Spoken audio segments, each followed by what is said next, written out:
Well, good morning, and welcome to the Kern Airmanship model in detail. And this week we're going to take a look at flight discipline. And for those of you who haven't attended one of these webinars before, there's a quick checkout on the panel.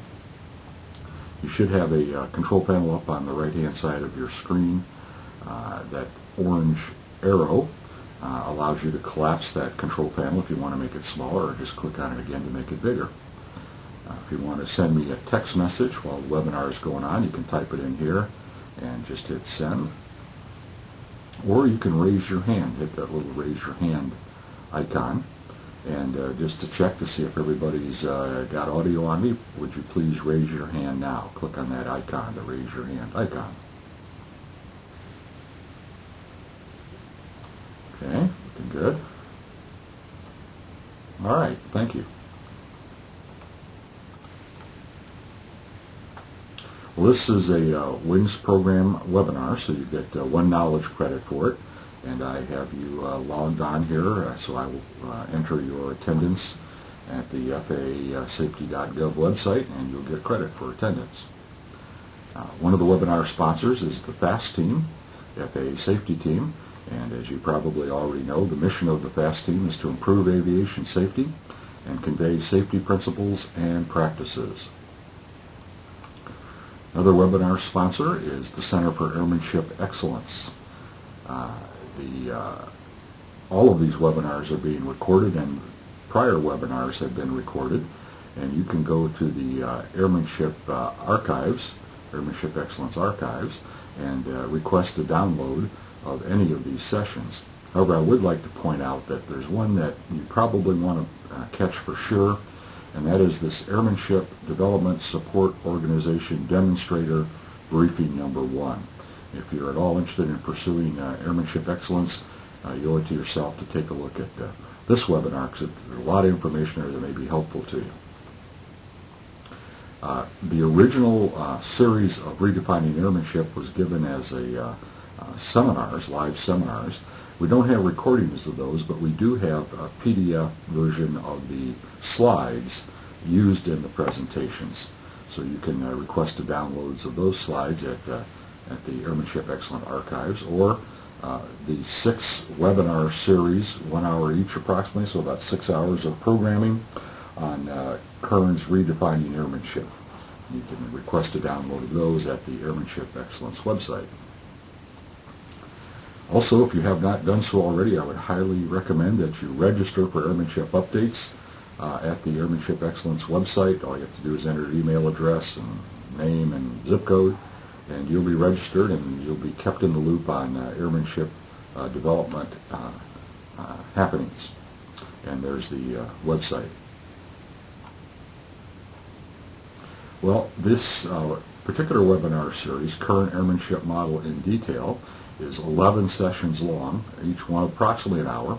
In the first session that we did last week, we looked at an overview of the current airmanship model. This week we're going to look very closely at flight discipline. And then we'll look at skill, proficiency, self, aircraft, team, environment, risk, situational awareness, and judgment in each one of the subsequent seminars. We'll tackle one of those subjects.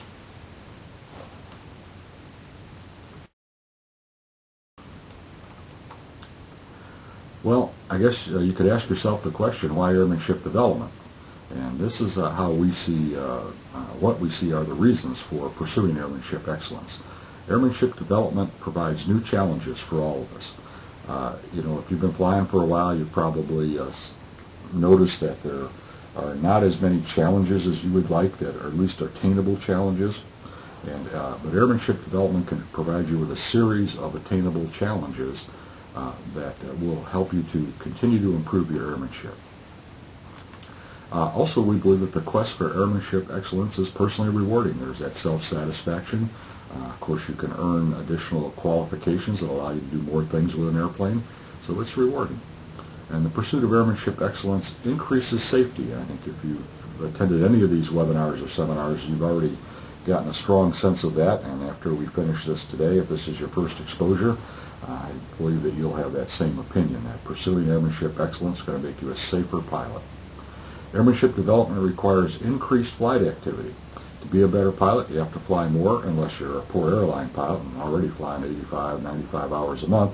But if you're a personal flyer, like most of us are, you're not flying anywhere near enough really to be proficient at your peak proficiency. So the increased flight activity will increase your proficiency in your airmanship. And all of this increased flight activity, if it gets happening on a large scale, will reduce the costs of flying because more of us are spreading the costs. And of course, the big question that I always focus on in all of these seminars and webinars, and the one that I personally ask myself and I adhere to, and that is, if I don't fly right, should I fly at all? And we're going to talk more about that. This webinar is based on the book Redefining Airmanship, written by Tony Kern, and it was published in 1997. You can call him Doctor and or Colonel, because he's both. He's a retired Air Force command pilot, spent most of his time in the training command. He's a former professor of military history at the U.S. Air Force Academy, author of 5 books on pilot performance. Those are Redefining Airmanship, Flight Discipline, Darker Shades of Blue, The Rogue Pilot. We're going to talk a little bit about rogue pilots today. Culture, Environment, and CRM, Cockpit Resource Management. Controlling Pilot Error, Approach and Landing. So those are 5 really good books about airmanship that I highly recommend you read if you're going to pursue airmanship excellence. Colonel Kern also has a degree in public administration, his master's degree in military history, and he has a doctorate in higher education, specializing in human factors training design. So he's kind of the guy that wrote the book. Those of us who have been putting these things together, believe that he's got it right. We have found nothing so far in any of his writings that we don't agree with, and that's unusual for a group of pilots not to agree or to agree on something. So he's the guy, and that's why we use him as our reference for all of this. I'm your presenter today. I pronounce that last name Cook, although I spell it K-O-C-H.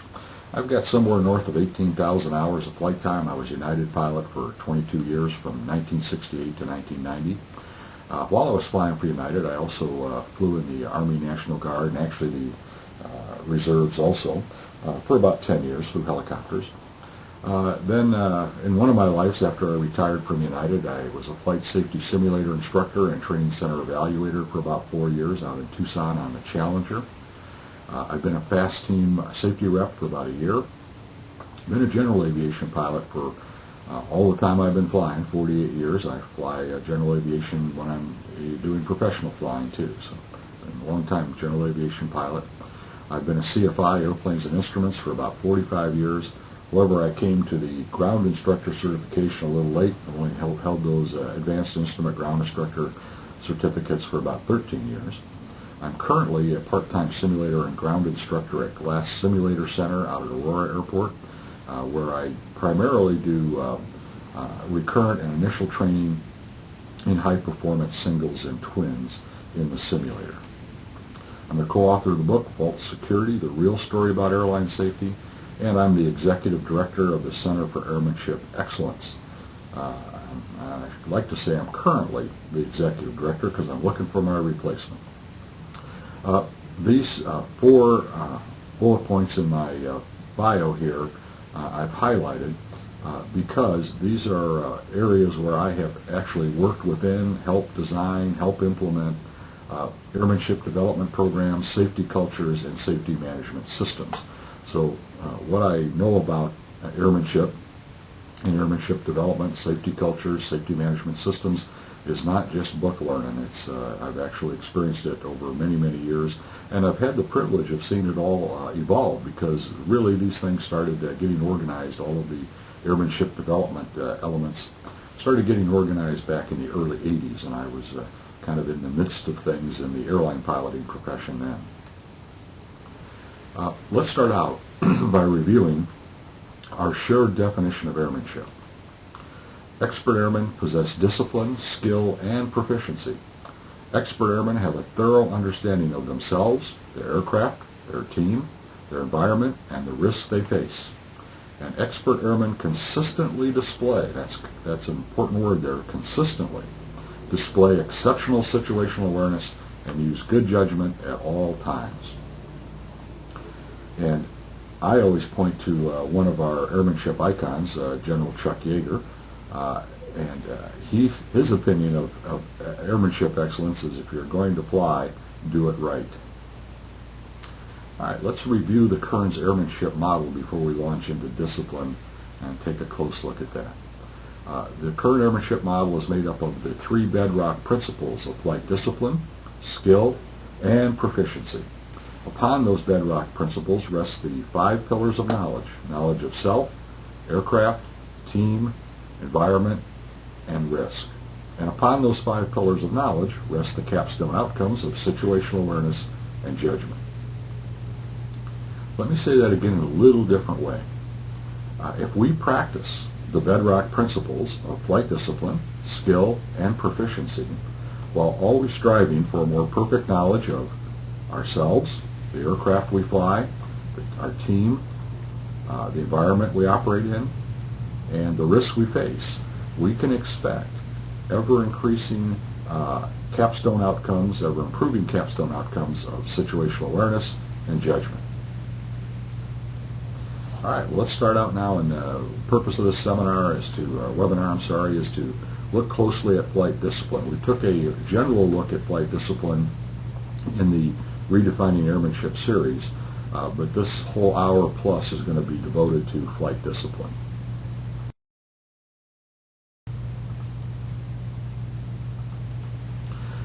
Flight discipline is the cornerstone of airmanship. If you don't have good flight discipline, excellent flight discipline, your whole airmanship package here is going to crumble on you. So it's the cornerstone. You must have good, and I would say excellent flight discipline to be a good airman. This airman webinar looks at flight discipline from 2 perspectives.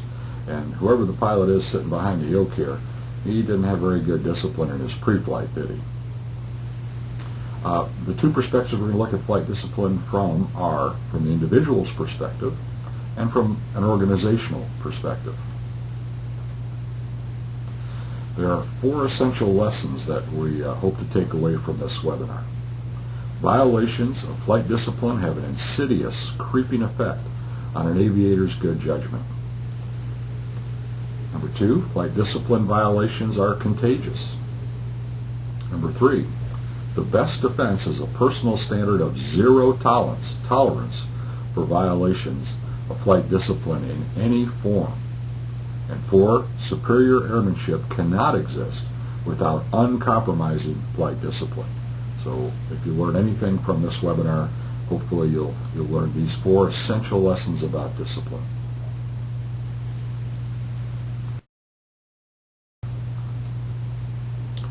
Well, let's define flight discipline. Kern defines flight discipline as the ability and willpower, so it's both of them, the ability and the willpower to safely employ an aircraft within operational, regulatory, organizational, and common sense guidelines, unless an emergency dictates otherwise. Let's take a closer look. An actual violation of flight discipline must be a conscious and willful act. If one inadvertently flies below a specified altitude due to a lack of skill or knowledge, that is not a breach of flight discipline. It's certainly poor airmanship, but the failures fall into other categories, other elements of our Kern airmanship model, like skill, proficiency, environmental knowledge, but it's not a violation of flight discipline. This distinction is very important, and you'll see that as we go through the webinar here. Let's take a closer look at flight discipline. As a community of aviators, we must be able to identify violators and either reform them or remove them from our midst. That sounds rather harsh, but as you see more about flight discipline here and how that impacts all of us collectively as aviators, we've got a responsibility to look around us And if we identify aviators that have poor flight discipline, that are violating the regulations and the guidelines, we've got to do something about it. Now, the something about it can vary tremendously, and it really depends on what kind of a flight organization you're flying within. So we'll talk some more about that later. This cannot be done without a precise and shared understanding of what is meant by flight discipline. So you've got to understand flight discipline. We've got to have our terms clearly defined before you know that you're looking at a violation. Flight discipline is also defined by operational guidelines that deal with the limitations of the aircraft itself. You must stay current with technical changes to the operational limitations of your aircraft. You can't read that POH once when you first check out an airplane and throw it in the closet someplace and never open it again. And you've got to have some kind of a system to receive notifications of changes to the operational limitations of your airplane. You've got to keep up with that. That's your responsibility. Regulatory compliance means knowing and complying with any and all international, federal, state, and local flying directives. So there's a lot in the regulatory environment that we have to be knowledgeable about and aware of. These rules change, and it's the responsibility of the aviator to keep abreast of these changes. So again, you have to have some kind of a system for these updates so you know you're getting them, you're not missing anything, and or you have to fly within an organization that provides you with that information. Of course, as you know, if you've attended any of these webinars or seminars, we're calling that organization generically an Airmanship Development Support Organization, ADSO or ADSO. Organizational rules and instructions are the next level of compliance. So within whatever organization you're flying in, that's the next level of compliance we have to deal with. Unfortunately, they are often seen by aviators as soft rules, not real rules like the FARs. So that's a trap right there. And here are some examples of that. Additional fuel reserve during winter months. Let's say that your organizational rule, one of them is that during winter months, because the winds can, if the forecast is off, they can be off by a lot, the winds will off forecast. So your organization says you'll carry an extra half hour of fuel during the winter months. And you say, well, sure, that applies to the other guys, and maybe I don't need it today. So you kind of look at that as a soft rule. Or maybe it's the reduced crosswind limits for less experienced pilots that your ADSO has for you. And again, you'd say, well, that's not a real rule. That's a soft rule. I can bend that when I feel like it. So these are examples of aviators' opinions about compliance with organizational rules. And of course, then we have the compliance with common sense. That's the next level of compliance. Common sense isn't all that common, however, as we all know. A certain breed of pilot will go out of their way to find loopholes in existing rules and regulations. I hope you're not one of them, but I'll bet you every one of you knows somebody or has run across somebody that thinks this way. The final portion of the flight discipline definition addresses special circumstances. It might be necessary and logical to depart from the first three areas of compliance: operational, regulatory, and organizational, but never the fourth, common sense. You always got to use your common sense, because we do have a lot of flexibility to bend the rules or ignore the rules in emergency situations, but if common sense is telling you that what you're about to do doesn't make sense, don't do it. Rules and regulations cannot foresee all of the eventualities and requirements of emergencies. It's too variable. In emergency situations, the airman must use the assets that are available to get the job done. The more assets you have available, the more likely you're going to come out of it okay. Fewer assets, it's the other end of the spectrum.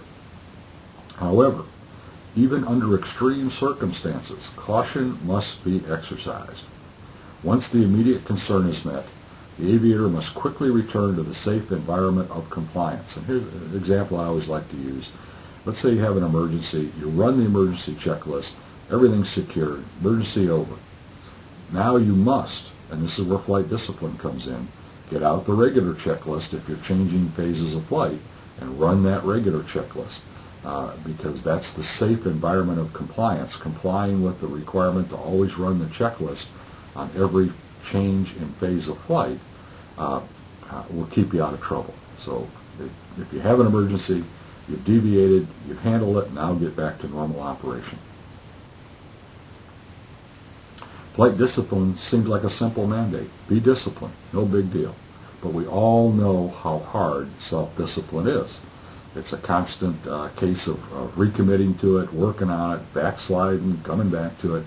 That's just human nature. Most aviators do follow procedures and regulations to the letter. I'd say the vast majority do. However, there are those who find various excuses to depart from the proven path of compliance. That path of compliance leads to safety. Here's some personal views, some quotes on discipline.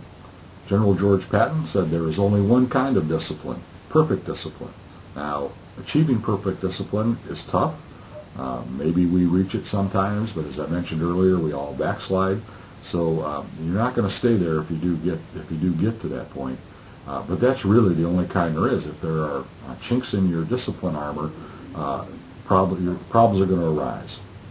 So you always have to strive for that perfect discipline, zero tolerance.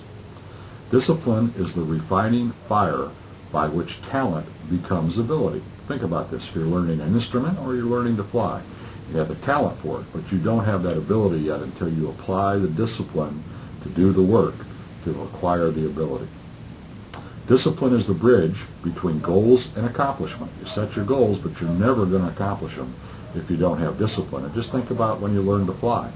If your situation was such that you were one of those folks that could only take a fly in less than a month, it took you forever to get your private. But if you didn't have that discipline, you never would have gotten it. If you would have used discipline to shorten up that timeline, then you would have learned in less time and been out there with your certificate earlier. And finally, discipline is remembering what you want. And I like to use this one. I keep this one in mind because when I want to slack off on something, I remember why I have to do something, and it's usually I'm doing it because I want something. It's going to give me what I want, and then that helps to reinvigorate my discipline. Here's some more personal views. Colonel Eileen Collins, she was a shuttle astronaut, retired now. The need for a disciplined approach to airmanship exists at all levels of flying. So here's somebody up there at the top, flying a space shuttle, that says you got to have discipline no matter what kind of flying you're doing. Captain John Cook, who was a Concorde training captain, says, in order to have the freedom of flight, because we all want, that's part of why we fly, is for the freedom, you must have discipline. That's kind of a contradictory statement, but it's true, because discipline prevents crashes. Discipline is a sacred trust because we enjoy considerable freedom of action with which to address in-flight events. The ability to operate safely and efficiently within this flexible environment is an essential prerequisite of good airmanship. Airmen are given a sacred trust not to take advantage of a system designed to allow flexibility and creativity. Because of this sacred trust, flight discipline must be the foundation of an aviator's airmanship package. Well, we all know about temptation, original sin, right? And temptation is definitely the bane of discipline. Occasionally, the temptation to violate flight discipline gets the better of some aviators. I would say maybe all of us at different times. It can take the form of an intentional procedural shortcut or temporarily exceeding an operational limitation. It's the guy that's making a rapid descent because he's got to get to the airport for whatever reason. He's got it up on the red line, the airspeed up on the red line. He says, it's smooth out here, and I know that, under the aircraft certification rules, they've got a pretty good margin built in here, so I'll crank it up to 10 knots over a red line. Everything's fine. That's what the kind of thing we're talking about here.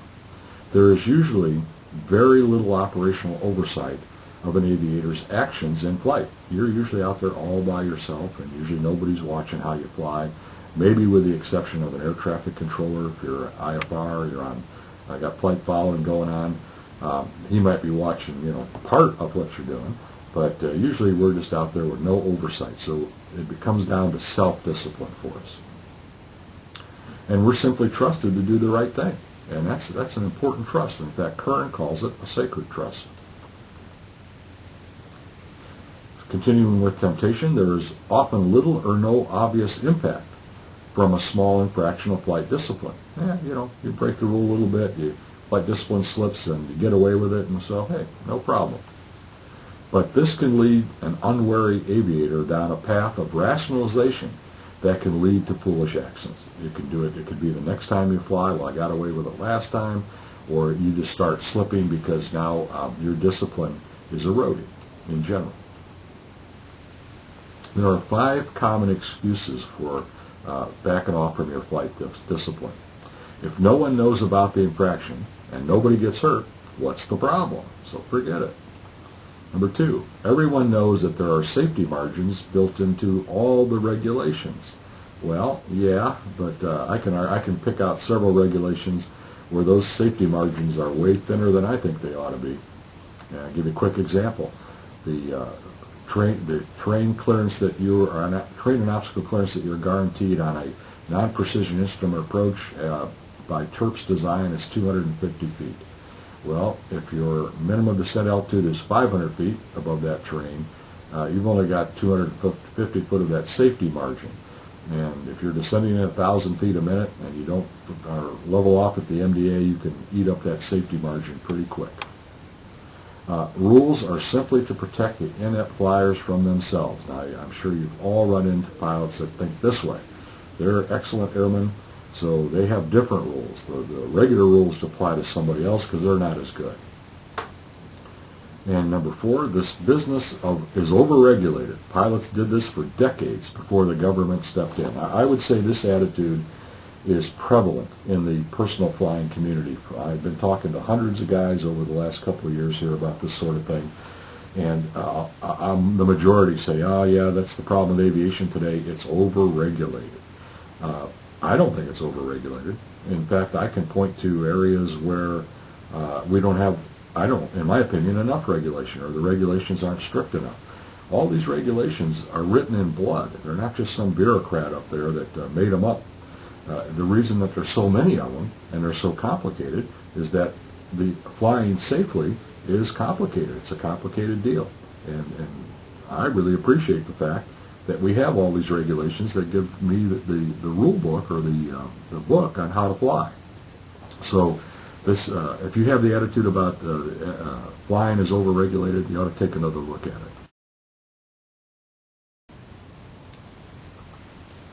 And number 5, I can't push the envelope and really improve if I'm bound by all these silly rules. How do I get better if I don't test my limits? Well, you can test your limits and you can push those boundaries in controlled ways that don't violate any rules or regulations. That's the way to do it if you want to push the envelope. And just think about test pilots. Those guys are, expanding the envelope all the time. That's their job.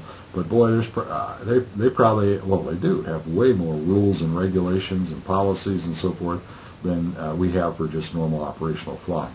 So you can improve without pushing the envelope by ignoring the rules. Staying with temptation, can a superior airman violate a rule now and then and still be okay? That's a question I hear every now and then. The answer to this unprofessionalism is an unqualified no. Policies, procedures, and regulation exist for a variety of reasons. The implications of poor flight discipline are often unseen by the violators themselves. You don't see the implication, where it's leading, and that's what this webinar is all about, and hopefully it'll put you on a path to looking at this more closely all the time. You can't even start down that slippery slope. Small breaches of flight discipline that seem safe or acceptable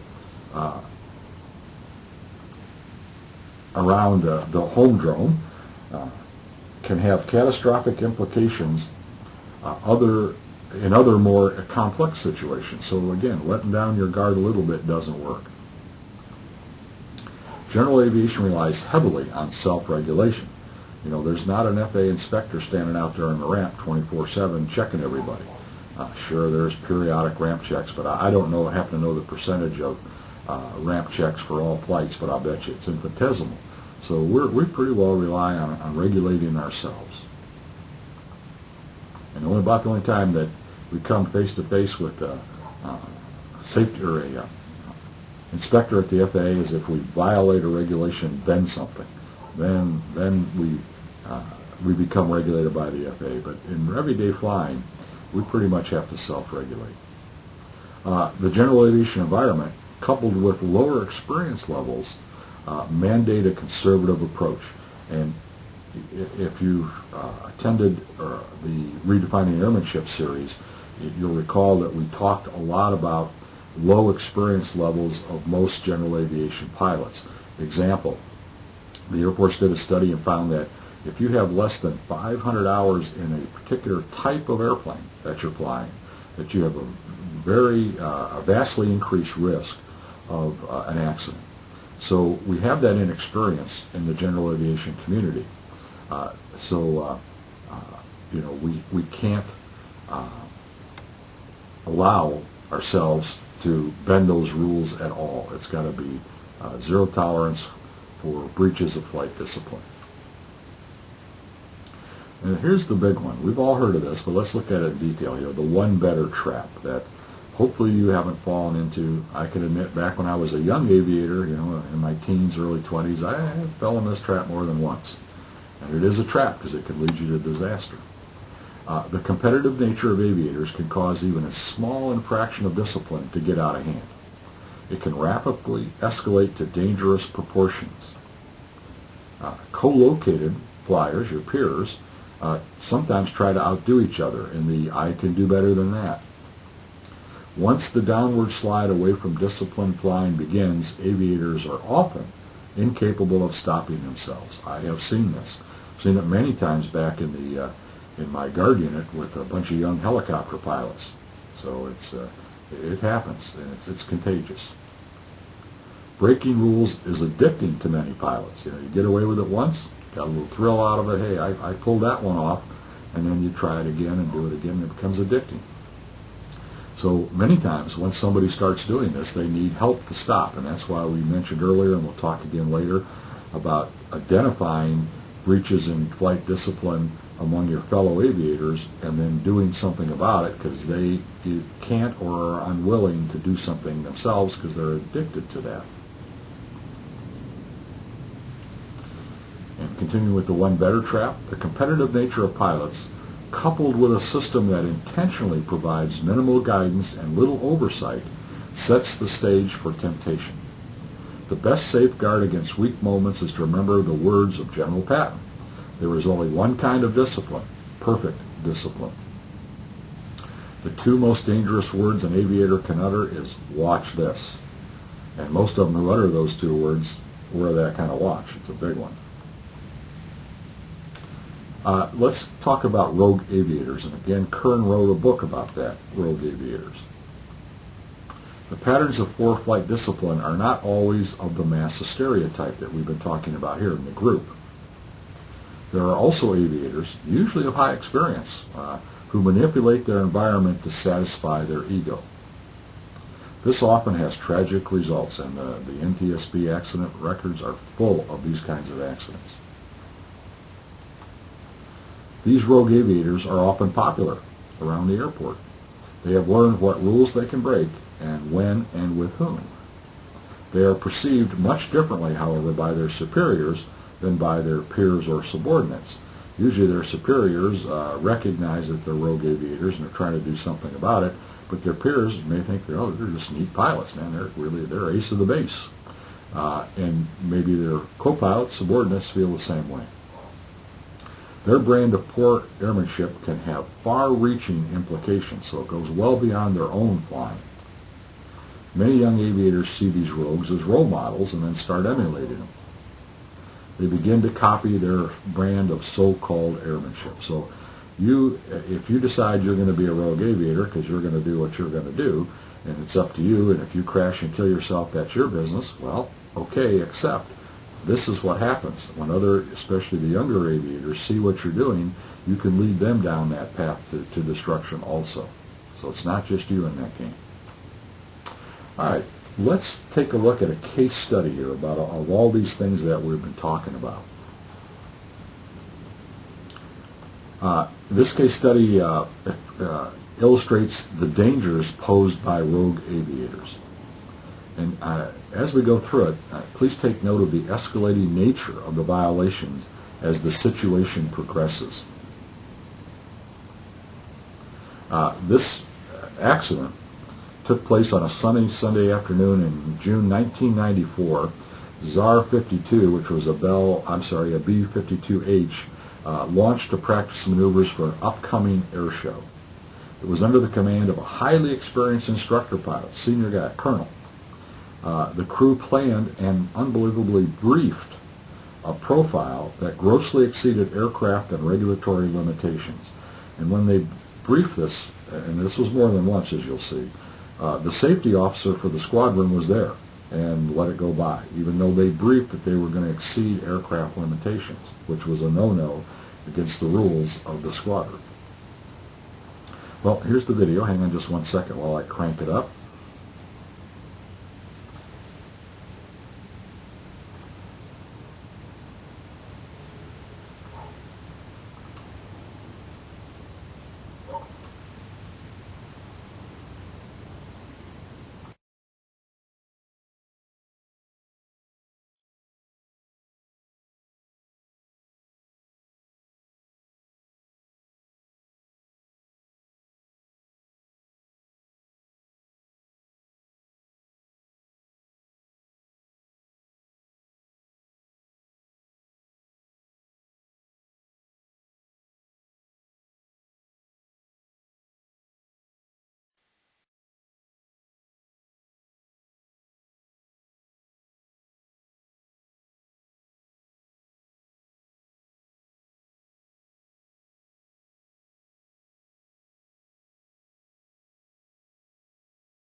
Here's the last part of that crash sequence again.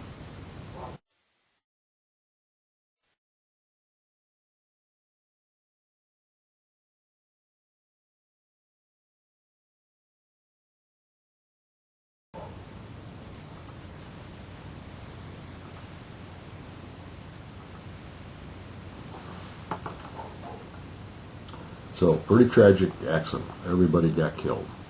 There were no survivors. They were all field-grade officers, all very experienced aviators on the airplane. The investigation revealed a disturbing pattern of poor airmanship on the part of the pilot in command. It spanned a period of at least 3 years. This case study illustrates how a lack of flight discipline can become contagious, and if left unchecked, can lead to the development of a rogue aviator. As one squadron mate said about the accident, you could see it, hear it, and feel it, and smell it coming. We were all just trying to be somewhere else when it happened. All right, now this video that's almost 10 minutes long, but this looks at the practice flights leading up to the crash and then the crash again, and it's segmented. And I'm going to, as we go through each segment of the video, I'm going to read to you from Kern's Redefining Airmanship book what he has to say about that particular flight. Now this may be a little rough the way we're going to do it here, so if you'll just hang in there with me, appreciate it, but we'll get it done here.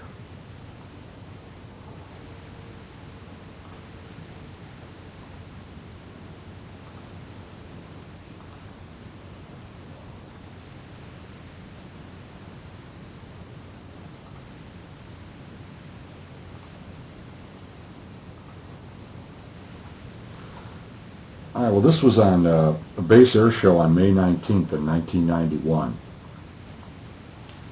And you can see here that he's flying exceeding limitations on the airplane.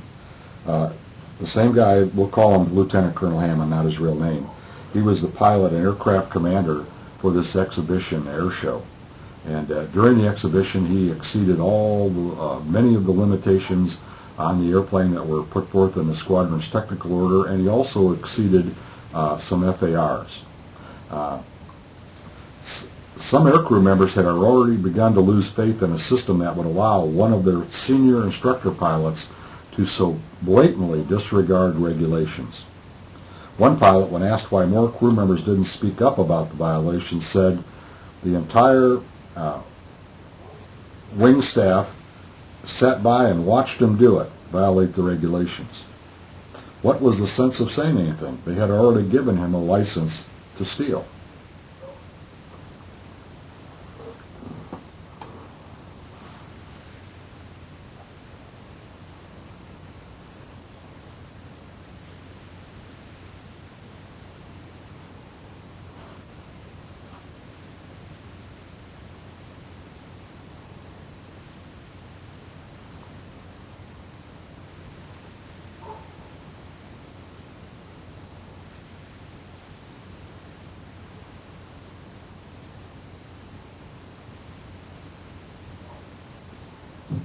All right, now the second instance leading up to the accident was on July 12th of 1991.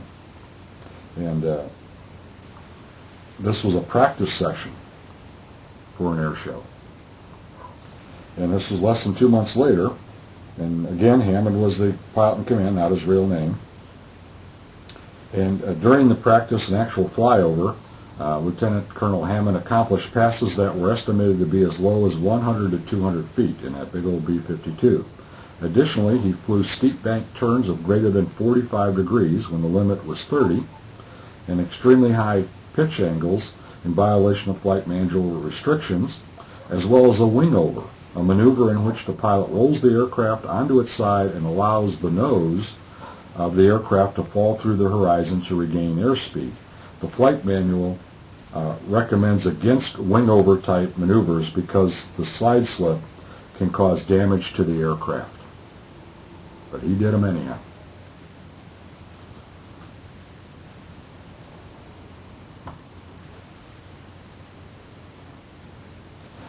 Part of this is the cultural climate surrounding Lieutenant Colonel Hammond's actions might have influenced his decision to continue these unauthorized maneuvers, because as with the previous situation, the flyover mission plan was developed, briefed, and executed without intervention.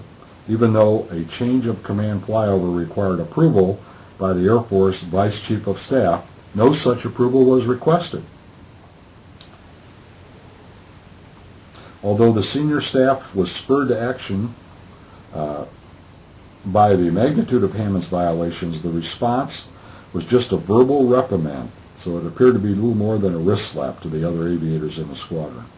This point was certainly not missed by the other flyers in the wing, some of whom were beginning to see Lieutenant Colonel Hammond as a role model. Now, there were two more instances that we don't have video on here in 1993 air shows and preps for air shows that were virtually, he did virtually the same thing, exceeded aircraft limitations, exceeded squadron regulations, Air Force regulations, and the management, if you will, the command staff, knew he was doing it and let him get away with it. Let's look here now at a base air show in 1992 is the next video clip we have here. The profile flow included several low-altitude steep turns in excess of 45 degrees of bank and a high-speed pass down the runway. At the completion of the high-speed pass, Lieutenant Colonel Hammond accomplished a high pitch angle climb estimated at more than 60 degrees nose high in that big old buff. Can you imagine that? At the top of the climb, the B-52 leveled off using a wing-over maneuver, and remember that was a prohibited maneuver. This time, the Deputy Commander for Operations reprimanded Lieutenant Colonel Hammond, stating, "If you go out and do a violation and I become aware of it, I will ground you permanently." Apparently, the message fell on deaf ears because the pattern of poor flight discipline continued unabated. Further deterioration of airmanship should not have come as a surprise. Now on March 10th, in 1994, Lieutenant Colonel Hammond was the aircraft commander on a single-ship mission to the Yakima bombing range to drop practice munitions and provide an unauthorized photographer an opportunity to shoot, and keep that in mind, unauthorized, this whole thing was a show, an unauthorized photographer an opportunity to shoot pictures of the B-52 from the ground as it conducted its bomb runs. Lieutenant Colonel Hammond flew the aircraft well below the established 500-foot minimum altitude for the low-level training route. In fact, one crossover was photographed at less than 30 feet, and another crew member estimated that the final ridge line crossover was somewhere in the neighborhood of about 3 feet above the ground, and that the aircraft would have impacted the ridge if he had not intervened. So the co-pilot had to take the controls. The photographers stopped filming because they thought we were going to impact, is what they said.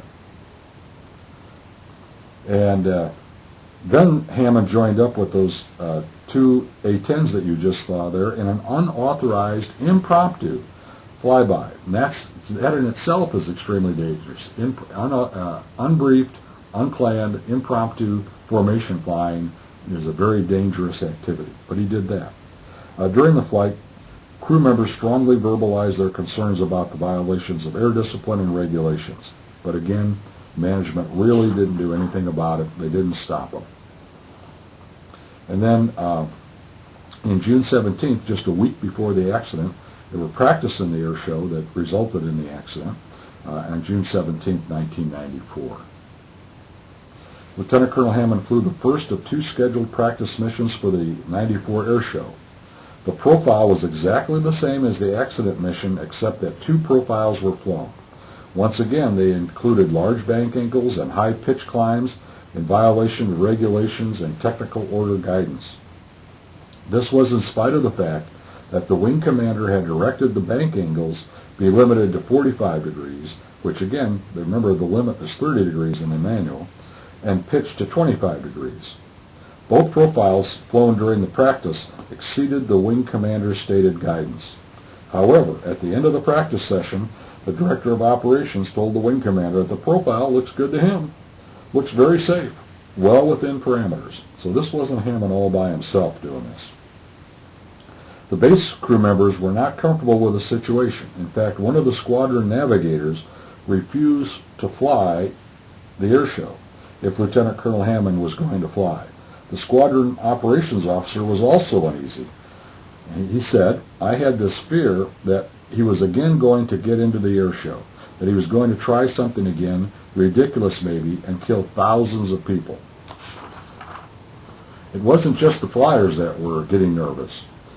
Major Teresa Cochran, who was the nurse manager of emergency services, attended the air show planning session with Lieutenant Colonel Hammond when he briefed that he planned to fly 65-degree bank turns.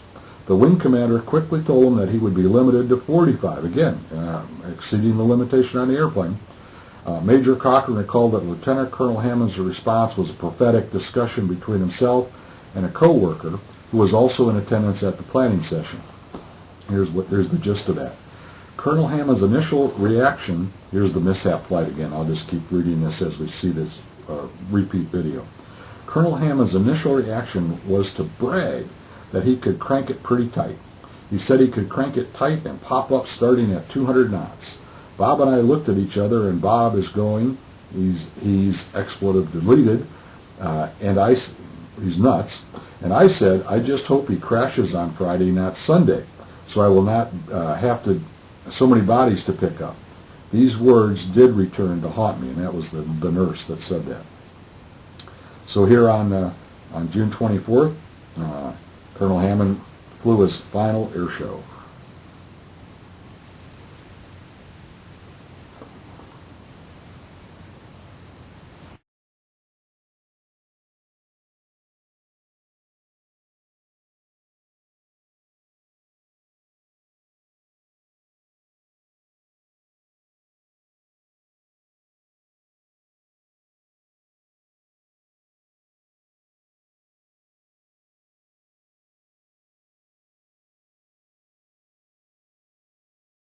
I think that's a pusher rod. My opinion is that's fuel venting from the wing tanks. Possibly could be contrails, but I don't think so. I think it's fuel venting.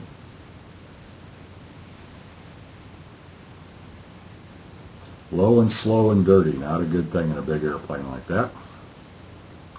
Steep bank angle following that low, slow, dirty flyby. Very steep bank angle.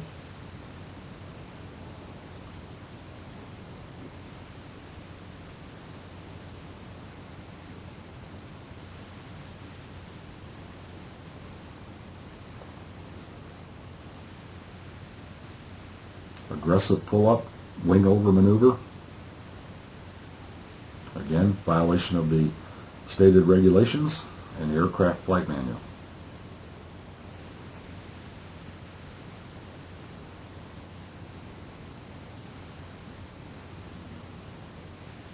Very steep turn, very low altitude, very dangerous, and especially in that kind of airplane. And it finally got him after at least 3 years of this kind of behavior over and over again being observed by the management and his fellow pilots. It finally happened.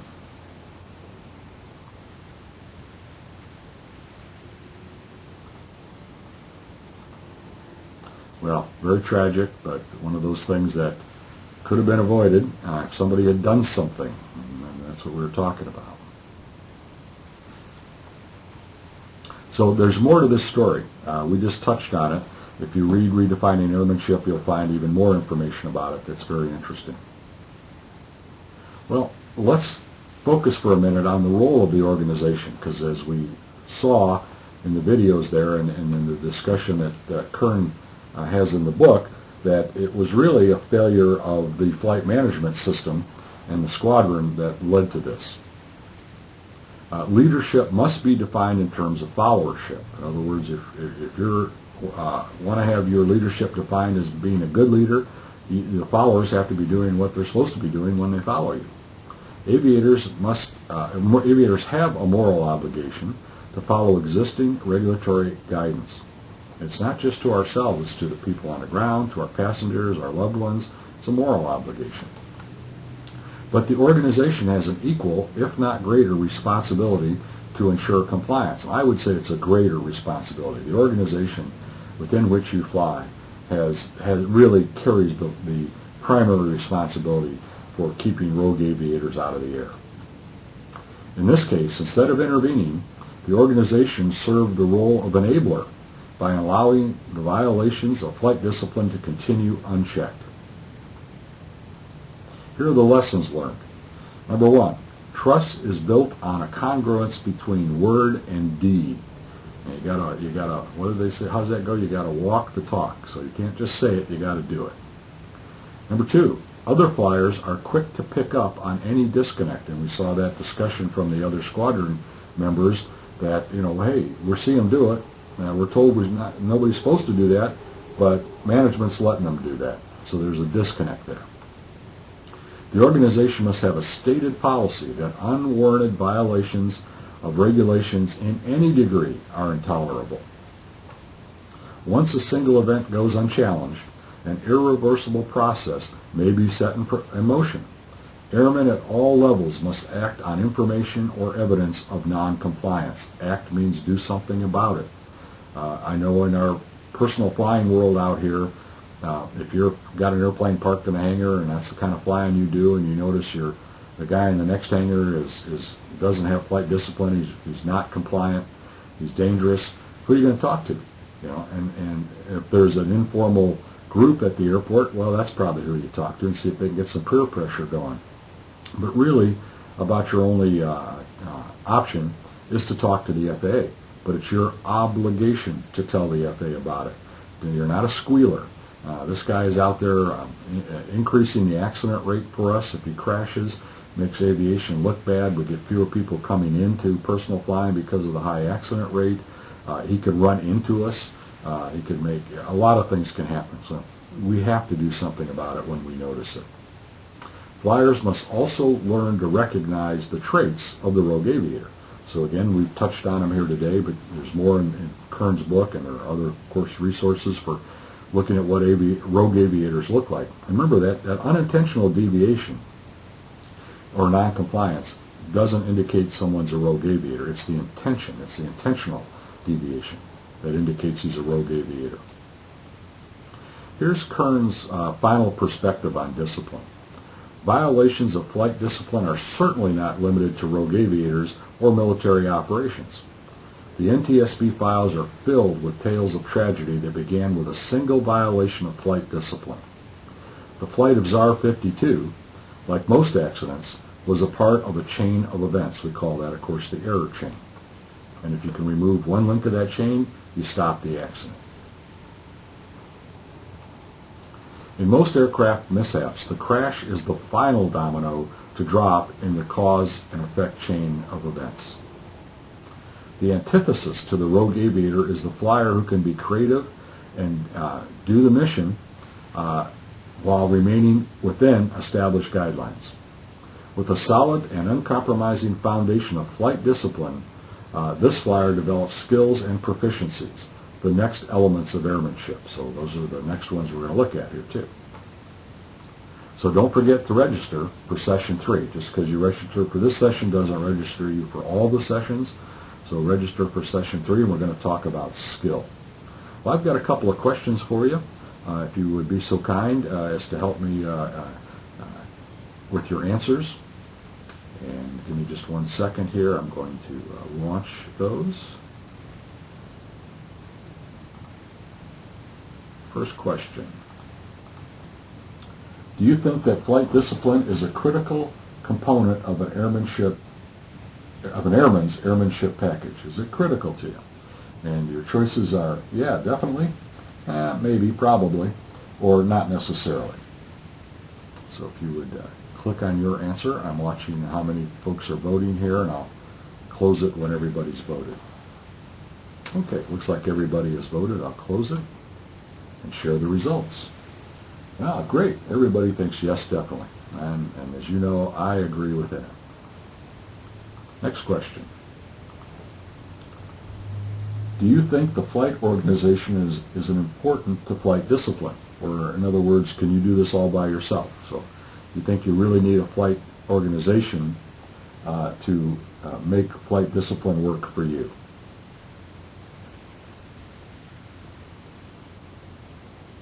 Okay, looks like everybody's voted. Thank you. And here are the results. Everybody says definitely. Great, good. Next question. How do you rate your current level of flight discipline? Where are you at now? And the choices are poor, okay, very good, or excellent. This is your personal rating.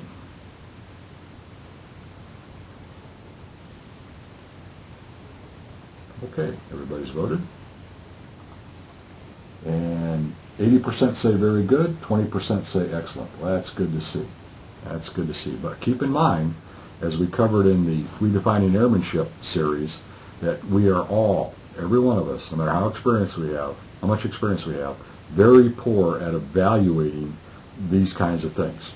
We really need to have it evaluated by someone else. But that's good that you are evaluating yourself high on the list. That means that you're focused on it and you're trying to do a good job with it. Next question. Do you think breaches in flight discipline should be tolerated? Sure, it's no problem. Sometimes. Generally no, or definitely not.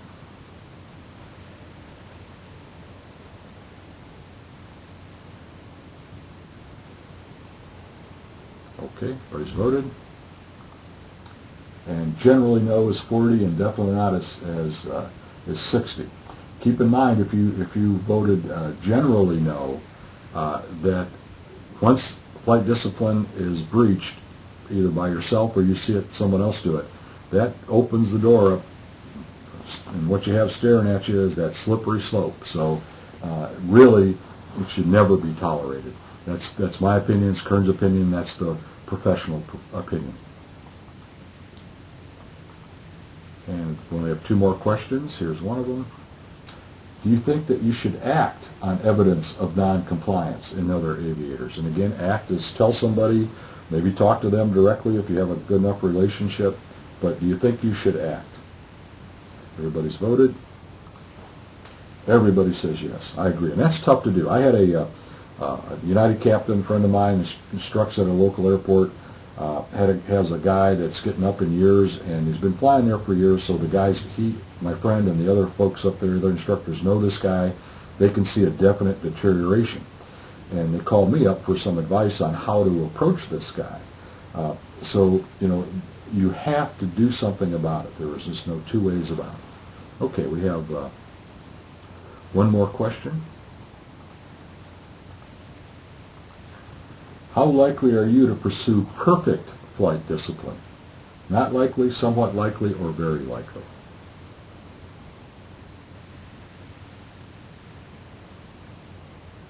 Okay, everybody's voted. Share. Oh, very good. Everybody says very likely. I'm gratified to hear that. Makes this, all the work I put into this presentation, more than worthwhile, so thank you. All right. Oops, went too fast. So here's all my contact information if you don't have it yet. If you have any comments on this webinar, any questions, any suggestions, or anything about airmanship in general, feel free to get in touch with me. You can contact me at this 815 number. There's my email address at Airmanship Excellence, and of course there's the web address again. Well, I hope that you're coming to the position that I'm at and emulating General Yeager and thinking that if you're going to fly, you're going to do it right, or you're not going to fly at all. Well, thank you very much for attending the webinar today. Appreciate it, and I hope to work with you again on the next session.